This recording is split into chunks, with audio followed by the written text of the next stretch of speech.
এক ধনী ও দয়ালু রাজা ছিলেন, যিনি প্রজাদের সুখ দুঃখের খবর রাখতেন। প্রতিদিন সকালে রাজপ্রাসাদের সামনে একজন ভিক্ষুক এসে বসত। তিনি খুবই গরিব, ছেঁড়া কাপড় পরা, মুখে হতাশার ছাপ। একদিন রাজা জানালার পাশে দাঁড়িয়ে সেই ভিক্ষুককে দেখতে পেলেন।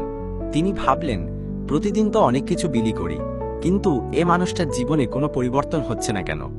রাজার কৌতূহল জাগল। তিনি সেদিন রাজবেশ না পরে সাধারণ পোশাকে ভিক্ষুকের কাছে গেলেন। ভিক্ষুক রাজাকে চিনতে পারেনি।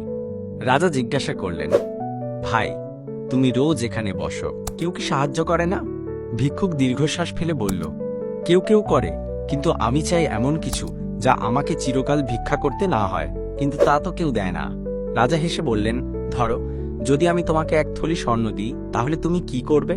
ভিক্ষুক চোখ বড় করে বলল, আমি একটা ছোট দোকান দেব, কাজ করব, আর কাউকে বিরক্ত করব না।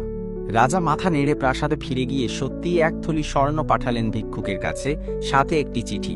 এই ধন দিয়ে তুমি নিজের ভাগ্য গড়ো। বছর খানেক পর রাজা একদিন বাজারে গেলেন। দেখলেন এক পরিচ্ছন্ন দোকান, যার সামনে হাসি মুখে দাঁড়িয়ে সেই ভিক্ষুক। সে রাজাকে দেখে চিনে ফেলল, ছুটে এসে পায়ে পড়ে গেল। ভিক্ষুক বলল, হুজুর, আমি আপনাকে চিনে গিয়েছিলাম পরে।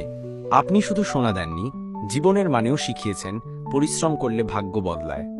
রাজার চোখে জল এসে গেল। তিনি বললেন, আমরা সবাই কাউকে না কাউকে সাহায্য করতে পারি, কিন্তু যদি তাকে নিজের পায়ে দাঁড়াতে শেখাই, সেটাই প্রকৃত দয়া। শিক্ষা, সাহায্য তখনই পূর্ণতা পায় যখন তা মানুষকে আত্মনির্ভর হতে শেখায়। গল্পটি কেমন লাগলো?